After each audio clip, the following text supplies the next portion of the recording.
बिस्मिल्लाहिर्रहमानिर्रहीम। अस्सलाम वालेकुम। आप अक्सर सुनते होंगे कि इंटरनेशनल रेटिंग एजेंसीज जैसे कि S&P ग्लोबल रेटिंग्स पाकिस्तान की इकोनॉमी की रेटिंग जारी करती रहती हैं। मगर सवाल ये है कि इन रेटिंग का असल मतलब क्या है और ये रेटिंग पाकिस्तान की इकोनॉमिक सूरत हाल का किस तरह से इजहार करती हैं। पाकिस्तान के हवाले से अक्सर रेटिंग जारी होती रहती हैं जो ये बताती हैं कि पाकिस्तान की इकोनॉमी किस राह पर चल रही है। लेकिन अगर हम इन रेटिंग्स को गौर से देखें तो ये बात समझ आती है कि चाहे पाकिस्तान की इकोनॉमिक इंडिकेटर्स में बेहतरी आ भी जाए, जब तक यहाँ सियासी तौर पर अदम इस्तेकाम रहेगा, मुल्क किसी सस्टेनेबल डेवलपमेंट का हिस्सा नहीं बन पाएगा। For example S&P global ratings ने पाकिस्तान की लॉन्ग टर्म क्रेडिट रेटिंग्स को CCC+ रखा है। ये एक वार्निंग है कि जब तक सियासी माहौल में अदम इस्तेकाम रहेगा, मुल्क की इकॉनमी महफूज नहीं हो सकती और मुल्क अपना कर्जा वापस करने में मुश्किलात का सामना कर सकता है।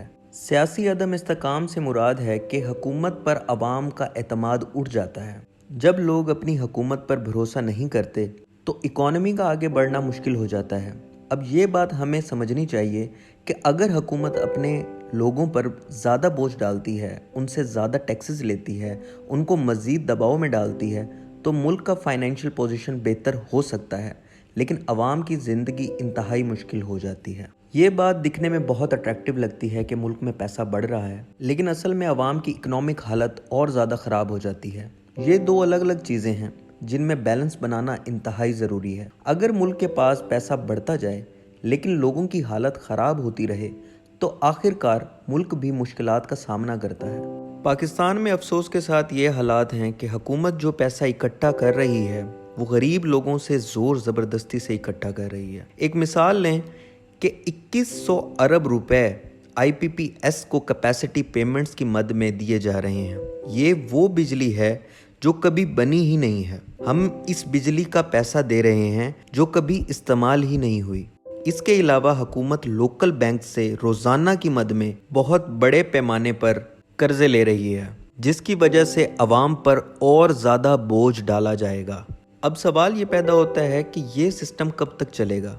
हुकूमत के पास अब दो रास्ते हैं, या तो वो बाहर से कर्जा ले या वो मुल्क के अंदर से पैसा इकट्ठा करे। लेकिन ये दो ऑप्शन मुल्क की लॉन्ग टर्म स्टेबिलिटी के लिए बहुत डेंजरस हैं। जब तक हुकूमत अपने लोगों का एतमाद वापस नहीं ले लेती तब तक कोई सस्टेनेबल हालात में बेहतरी मुमकिन नहीं है। हुकूमत को ये समझना होगा कि मुल्क के सियासी स्टेबिलिटी के बिना कोई भी स्ट्रेटजी काम नहीं करेगी। जब इमरान खान साहब को हुकूमत से हटाया गया तो लोगों का एतमाद हुकूमत से उठ गया। ये सोचा गया था कि कुछ वक्त के बाद लोग ठंडे पड़ जाएंगे, लेकिन ऐसा कुछ भी नहीं हुआ। इमरान खान साहब के निकाले जाने के बाद अवाम ने हुकूमत से अपना एतमाद हटा लिया और ये बदएतमादी मुल्क की इकॉनमी में मजीद नुकसान कर रही है। हुकूमत का पहला प्लान था कि इमरान खान साहब की मकबूलियत कम हो जाएगी, मगर ऐसा नहीं हुआ। दूसरा प्लान था कि इकॉनमी में कुछ सुधार आ जाएगा, लेकिन ऐसा भी मुमकिन नहीं हुआ। आज मुल्क की इकॉनमी इस दोराहे पर खड़ी है कि अगर इस मुल्क में स्टेबिलिटी नहीं आती तो मुल्क मजीद कर्जे में डूबता चला जाएगा। आज का सबक यह है कि पाकिस्तान में सियासी स्टेबिलिटी के बिना